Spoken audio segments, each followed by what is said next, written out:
The person who hurt you may never apologize.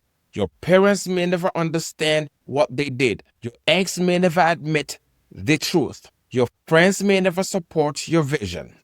So now what? Are you going to wait? Are you going to pause your destiny until someone else heals, softens, confesses, or gives you permission to rise? Because that is what many people are doing.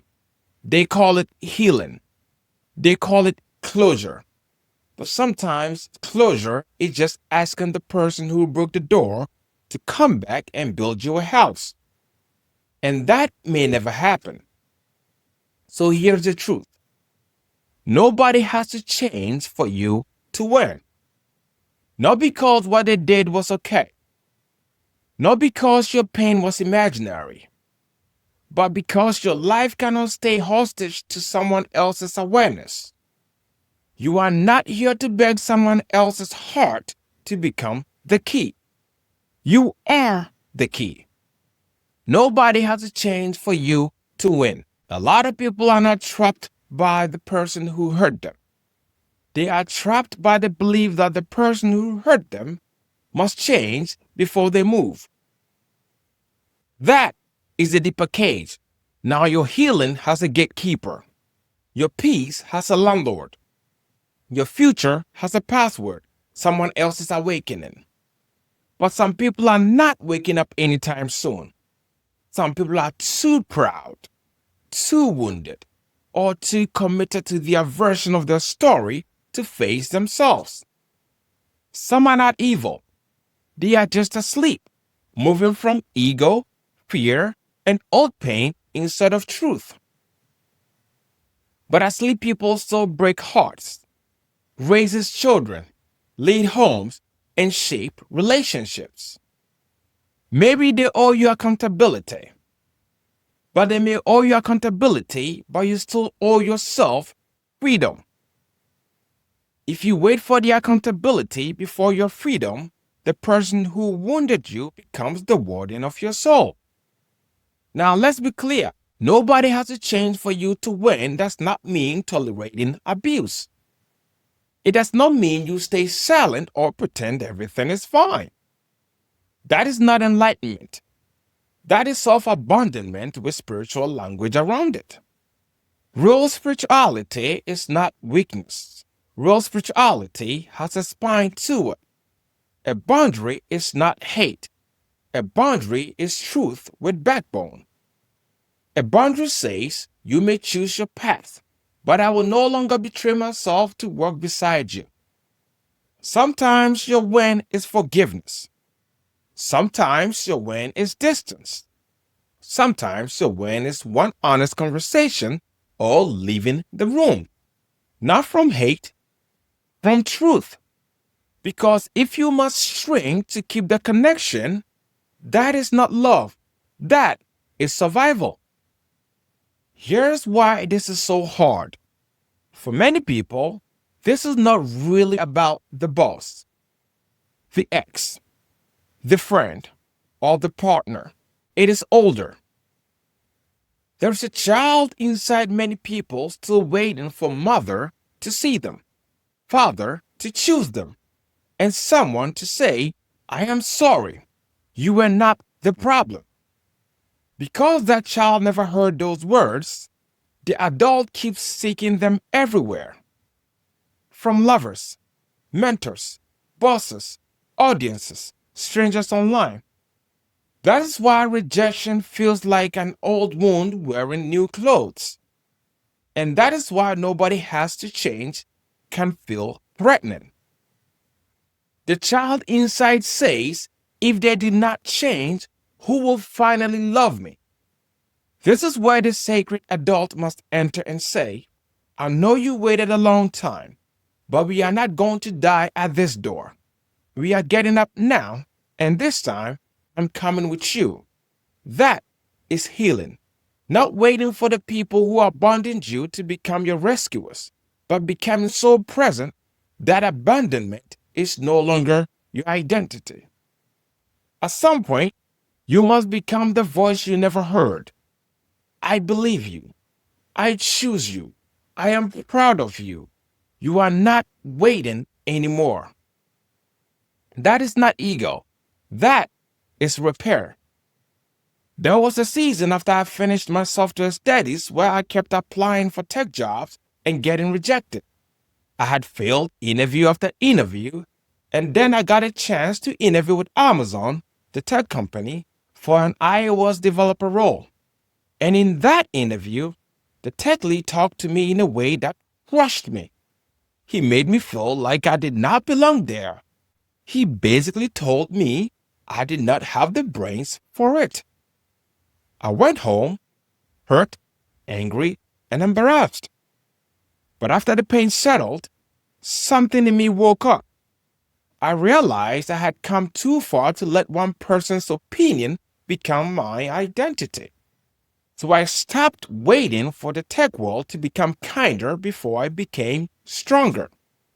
I kept applying, I kept failing, I wrote down the questions, I kept learning, and eventually I stopped walking into rooms begging to be chosen. I walked in prepared. That experience taught me something I will never forget. Amazon did not have to change for me to win. That interviewer did not have to believe in me for doors to open. The industry did not have to become fair before I became undeniable. I had come to stop waiting for permission and become the proof. And maybe your story is not tech. Maybe it is a relationship, your family, your business, or your dream. The principle is the same. Some people will underestimate you and speak from their own blindness, but they do not have to change for you to win. Some of you are not in love. You are in negotiation with potential. You are dating who someone could become, not who they keep choosing to be. You say, they could be amazing if they heal. They could love me right if they tried. Maybe. But are they changing in reality? Not in your imagination, not in the apology after they lose you, in reality. Because you cannot build a life with someone's potential. Potential does not keep promises. Potential does not do the work. Potential is not a partner. It is a possibility. Love people, but steady patterns. If someone keeps showing you who they are, believe the pattern. Not to condemn them, to stop betraying yourself. And this shows up in your purpose too. I will start when I feel confident. I will post when people stop judging me. I will launch when I have more support. No, that is still waiting. Fear does not always disappear before action. Sometimes fear leaves because action proves it is no longer in charge. Confidence is not always the prerequisite. Sometimes confidence is the receipt. You act first, then confidence catches up. The Creator does not wait for the perfect condition. The Creator creates conditions. Some of you do not need another sign. You need to obey the sign you already got. Deep down, you know the boundary, the business, the habit, and the version of yourself you keep refusing to become. Nobody has to change for you to win. But something in you must stop negotiating with fear. So here's the question. Not, why are they like this? Not, what will they change? Not, how do I make them understand? Those questions can steal years. The question is, what is mine to do now? That is the question that breaks the spell. Maybe what is yours to do is forgive, grieve, leave, speak, or build the business. Because real awakening costs you something. It costs you the victim identity, the fantasy, and the story that explains everything but changes nothing. But what you get back is priceless. You get your life. Nobody has to change for you to win. Your father does not have to apologize.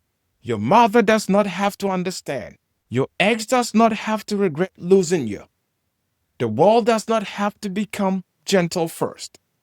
Nobody has to change. Nobody. But you must stop waiting.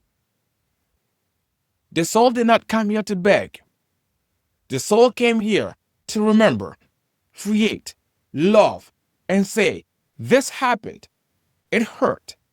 It mattered. But it does not get to own me. They may never change, but you can. They may never wake up, but you can. They may never open the door, but you can stop waiting outside of it. You are not waiting for them. You are waiting for you.